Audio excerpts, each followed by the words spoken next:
मनोज कुमार नहीं, भारत कुमार कहिए। देशभक्ति के लिए बेच दी थी अपनी ज़मीन, दिल्ली वाला बंगला भी बेचा। दिग्गज फिल्म मेकर मनोज कुमार अब हमारे बीच नहीं है। मुंबई में शुक्रवार 4 अप्रैल की सुबह उनका 87 उम्र में उनका निधन हो गया।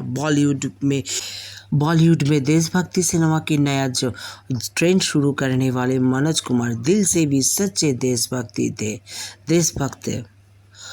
और मेरे देश की धरती सोना उगले उगले हीरे मोती, मेरे देश की धरती। अपने मनोज कुमार की फिल्म भले ही ना देखी हो, लेकिन बचपन से ही ये एक ऐसा गीत था जो हर हिंदुस्तानी की आत्मा में बस चुका है। एक ऐसा गीत जिसे सुनकर आज भी रोंगटे खड़े हो जाते हैं, वो मनोज कुमार ही थे। उनकी फिल्म उपकार ब्लॉकबस्टर हुए थे। कल्पना कीजिए कि 1967 में जब ये फिल्म सिनेमा घरों में रिलीज़ हुई होगी, तब ये कैसा माहौल होगा। खासकर तब जो 1965 में भारत पाकिस्तान का युद्ध हुआ था और इसी पर ये फिल्म भी बनी थी। वो मनोज कुमार ही थे जिन्हें बॉलीवुड में देशभक्ति सिनेमा की एक नया शैली शुरुआत की थी। उनके फिल्म राष्ट्रवाद और सामाजिक मुद्दे पर होती थी, फिर चाहे पूरब और पश्चिम हो, रोटी कपड़ा और मकान या क्रांति। लेकिन उनकी ये राह आसान नहीं था। उनके इस सपने को पूरा करने के लिए उन्हें अपना घर तक बेचना पड़ा था। जब मनोज कुमार जी का उपकार रिलीज़ हुई तो हर कोई उन्हें प्यार से भरत कुमार पुकारने लगा। ये फिल्म देश के किसानों और सैनिकों के आधार त्याग और बलिदान की कहानी है।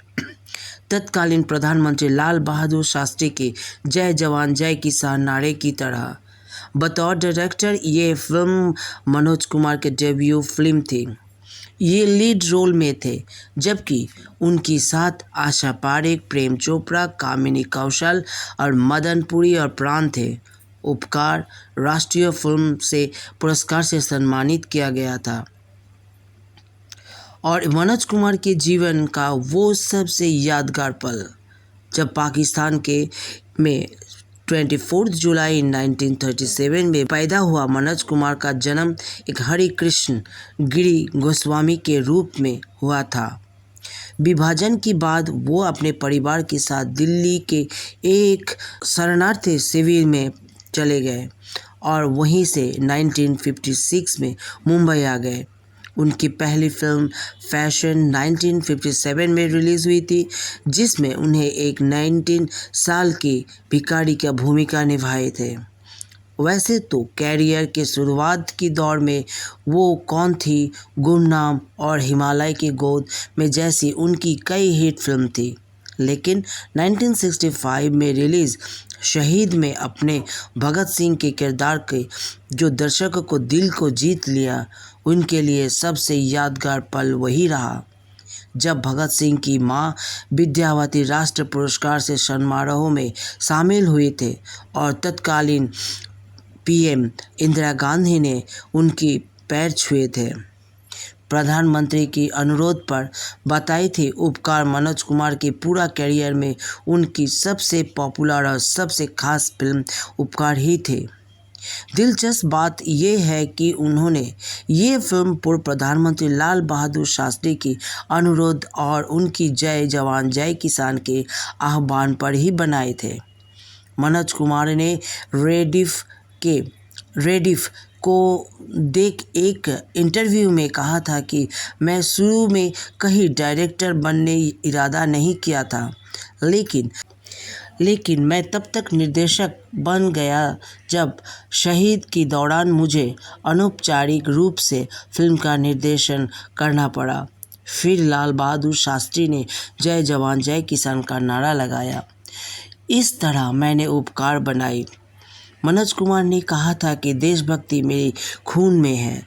मनोज कुमार ने देशभक्ति फिल्म सिर्फ बनाई ही नहीं, बल्कि ताउम्र उसे जीने का भी काम किया, फिर चाहे इसके लिए उन्हें अपनी ज़मीन और संपत्ति ही क्यों ना बेचनी पड़ी थी।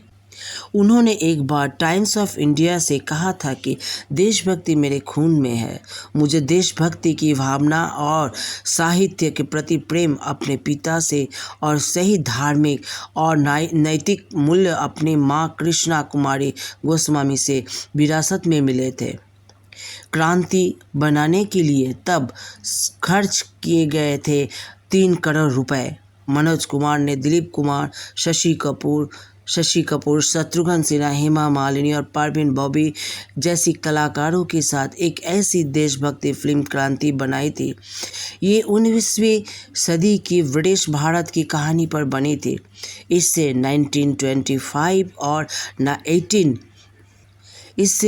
1825 और 1875 के बीच एक स्वतंत्रता के लिए संघर्ष दिखाया गया था और साल था 1981 की रिलीज हुई क्रांति को इस दौर में 3 करोड़ रुपए भारी भरकम बजट में बनाया गया था। खबर है कि उन्होंने रिटायरमेंट के बाद एक मूवी थिएटर खोलने की भी योजना बनाई थी, लेकिन फिर बाद में उन्होंने इस सपने को अधूरा छोड़ दिया। इन 1981 में रिलीज क्रांति ने कमाई की थी 16 करोड़ रुपए। क्रांति जब सिनेमा घरों में आई तो धूम मचाने लगी। हर फिल्म समीक्षा के लिए इसकी खूब तारीफ की। दर्शकों ने मनोज कुमार की इस फिल्म को इतना प्यार दिया कि इन 1981 में उसे दौर इनसे भारतीय बॉक्स ऑफिस पर 16 करोड़ रुपया का कलेक्शन किया। जब इंदिरा गांधी की सरकार को दे दी थी सीधे चुनौती। देश में जब इमरजेंसी का दौर आया तो इंदिरा गांधी के साथ अच्छे संबंध रखने वाले मनोज कुमार सत्ता और शासन के मुख्य आलोचक बन गए और आपातकाल की दौर में सरकार के काम का विरोध करने वाले एक्ट्रेस उनकी फिल्म पर बैन लगाया गया था। इस दौरान मनोज कुमार की 10 नंबरी और शोर भी ऐसा ही हुआ। मनोज को तब और झटका लगा जब उनकी कुछ फिल्म में सिनेमाघरों में रिलीज से पहले ही दूरदर्शन पर प्रसारित किया गया था। उन्होंने इस सरकारी कार्रवाई को अदालत में भी चुनौती दी, एक लंबी कानूनी लड़ाई लड़ी और जीते भी। मनोज कुमार एक फ्रीडम फाइटर ही नहीं थे, मतलब उन्होंने अपने काम के अंदर से देशभक्ति जो है वो भी पूरा अपना निभाया। मनोज कुमार सिर्फ एक नाम ही नहीं थे, एक इमोशनल, पूरा भारत का संस्कार, एक बेहद खूबसूरत इंसान थे। मिस्टर भारत जो मूवी में होता था, कभी वेरी रोमांटिक हीरो, कभी एक ऐसा नागरिक जो समाज का विरुद्ध जाकर आंदोलन करना, कभी देशभक्ति, हर एक रोल में परफेक्ट थे, न ज़्यादा न कम। मनोज कुमार आज भले ही ना हो हमारे बीच, बट उनकी आत्मा इन हवाओं में, पानी में, हर एक सच भारतीय के दिल में हमेशा धड़केंगे। ये मिट्टी की खुशबू ऐसे ही है। सैर जहाँ भी होंगे उन्हें फिर से आना होगा हमारे बीच, किसी और रूप में, कुछ और अंदाज में। Sir we miss you very much.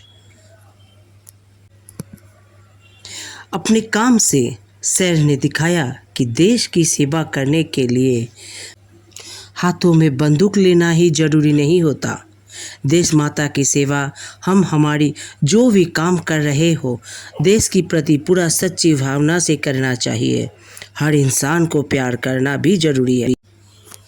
जय हिंद, जय भारत। और दोस्तों, दिल विल वेरी फिल्मी को इतने दिल से सपोर्ट करने के लिए बहुत बहुत शुक्रिया, और आगे भी उम्मीद करते हैं इतना ही सपोर्ट करेंगे, प्यार देंगे।